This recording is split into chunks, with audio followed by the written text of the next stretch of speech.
नमस्कार दोस्तों। देश में चल रहे लोकसभा चुनावों के बीच कुछ ऐसी खबरें आई जिसे सुनकर लोग यही कह रहे कि अगर बीजेपी दोबारा सत्ता में वापस आ गई तो क्या इस देश में दोबारा कभी चुनाव होंगे या नहीं। हालांकि ऐसा पहली बार नहीं हो रहा कि किसी पार्टी के सत्ता पे आने पर दोबारा चुनाव ना होने की बात बोली जा रही।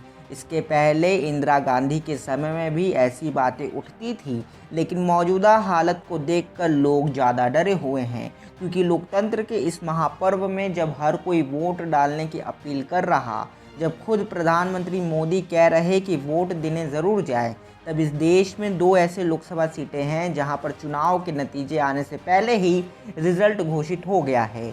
जी हां, मैं बात कर रहा सूरत लोकसभा सीट की, जहां पर कांग्रेस प्रत्याशी ने अपना नामांकन वापस ले लिया और बाकी बचे 8 निर्दलीय प्रत्याशियों ने भी अपना नामांकन वापस ले लिया, जिसके बाद भाजपा प्रत्याशी को जीत का सर्टिफिकेट दे दिया गया। खबरें तो यहाँ तक चली कि बाद में कांग्रेस प्रत्याशी ने बीजेपी ज्वाइन कर ली। वहीं दूसरी तरफ देश का एक और बड़ा शहर इंदौर, जहाँ से कांग्रेस प्रत्याशी अक्षय कांती ने अपना नामांकन वापस लिया है और फिर भाजपा में शामिल हो गए।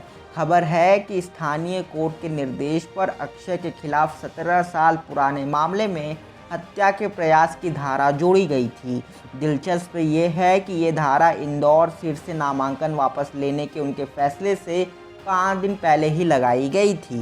वहीं सूरत में 23 अप्रैल को एक प्रेस कॉन्फ्रेंस के दौरान बीजेपी के राष्ट्रीय महासचिव विनोद तावड़े ने स्वीकार किया कि कांग्रेस उम्मीदवार का फॉर्म रद्द होने के बाद बीजेपी ने निर्दलीय और अन्य उम्मीदवारों से संपर्क किया था और उन्हें फॉर्म वापस लेने के लिए कहा था। सूरत में बीजेपी की जीत तय थी क्योंकि वो मोदी का गढ़ है। दूसरी तरफ इंदौर में 1984 के बाद कभी भी कांग्रेस पार्टी चुनाव नहीं जीती, तो वहाँ पर भी बीजेपी पहले से मजबूत थी। लेकिन सवाल ये उठता है कि क्या ये बीजेपी का इशारा है कि अगर वो चुनाव जीतेगी तो देश को तानाशाह की ओर ढकेलेगी।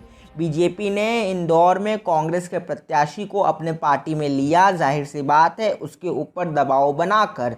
दूसरी तरफ सूरत में उसने निर्दलीय प्रत्याशियों को नामांकन वापस लेने के लिए कहा, जिससे साफ पता चलता है कि इन मजबूत सीटों पर भी बीजेपी को हार का डर सता रहा था। इसलिए उसने प्रत्याशियों को डराकर अपने साइड कर लिया।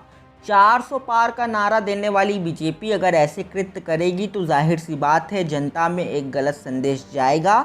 दूसरी तरफ विपक्ष का लचर रवैया जनता के अंदर एक सहानुभूति की भावना भी पैदा कर सकता है, जिसके चलते चुनाव में अगर उलटफेर हो जाए तो हैरानी वाली बात नहीं होनी चाहिए। अब क्या है आपकी राय, कमेंट करके बताएं और वीडियो अच्छा लगा तो लाइक करके चैनल को सब्सक्राइब कर लें और बने रहें हमारे साथ। मिलते हैं अगले वीडियो में। धन्यवाद।